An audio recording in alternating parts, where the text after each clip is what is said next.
The Gina and Maddie podcast. You might have heard the news last night and seen the footage this morning out of the US where a major collapse of a bridge in Baltimore after a cargo ship struck a pillar of the Francis Key Bridge, sending the principal section of that bridge into the river.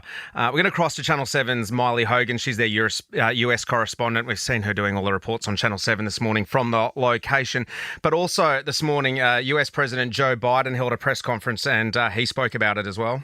Everything so far indicates that this was a terrible accident. At this time, we have no other indication, no other reason to believe there's any intentional act here. Personnel on board the ship were able to alert the Maryland Department of Transportation that they had lost control of their vessel, as you all know and reported. As a result, local authorities were able to close the bridge to traffic before the bridge was struck, which undoubtedly saved lives. The governor has declared a state of emergency across the state. Let's go to Mylee Hogan from Channel 7, who is there this morning. Morning, Mylee. Good morning. Very different sort of day for you today. Last time we spoke to you, you were covering red carpets. This is an absolute tragedy. Can you take us back to the beginning and fill us in? What has exactly happened there in Maryland in Baltimore? Look, I think it's best to start with talking through the events that you can see in the vision there. If you watch that cargo ship, you can see that the lights on the ship go on and off, and then it rams into one of the pylons on this bridge that the locals call the Key Bridge, and then within seconds the entire thing crumbles and collapses into the water. Now, as the day has gone on, we are learning more details about how exactly that was able to happen. Obviously, it's very early on in the investigation, but authorities say a mayday call was made from that cargo ship to say that it had lost power and propulsion. Now, that mayday call, authorities say, has potentially saved lives because it did give authorities a little bit of time, not much, to stop cars from entering that bridge.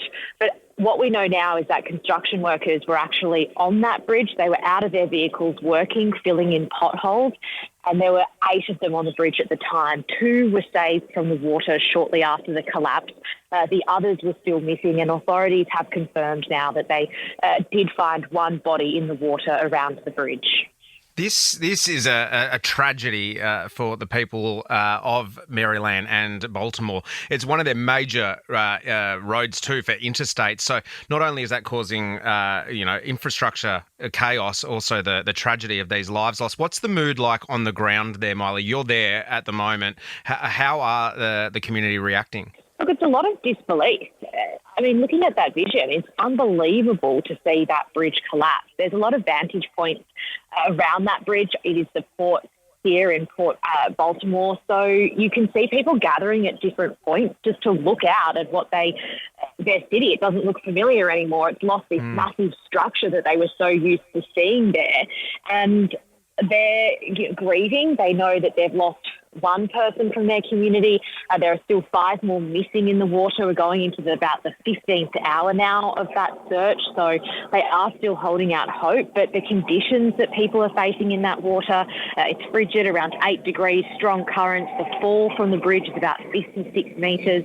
It's a very sad feeling here, and also they know they're looking at a really long recovery. This is their main thoroughfare. Around 30,000 vehicles travel on that bridge every single day, and this is the Port of Baltimore. It's one of the biggest in the United States and for the East Coast. It's going to have a knock-on effect for months and months ahead. Well, hopefully for those families waiting to hear for loved ones, we get some news for those missing people real soon. What's your day look like now, Mylee? You're in Baltimore now? Because yesterday I think you were in LA, weren't you, for P Diddy's house, and you jump on a plane over to Maryland. What are you there now for the next couple of days? How does it work with you and Channel 7? Yeah, well, we just try to cover as much as we can across the United States, and this is obviously a very big, important story, not just for Baltimore, but for everyone that will be affected by this. And so we'll stay here now and report on this, and as we get as much information as we can from authorities, stick around for a few days and then see where we move on to next. Beautiful. All right, Mylee. Well, thank you so much for your time this morning. I know how busy you are, and you're doing a fantastic job with your reports back to Channel 7. We'll keep an eye on the news throughout the day and see what the latest is. Stay safe, and hopefully we get some good news out of Baltimore soon, Mylee. Thanks, guys. The Gina and Maddie podcast.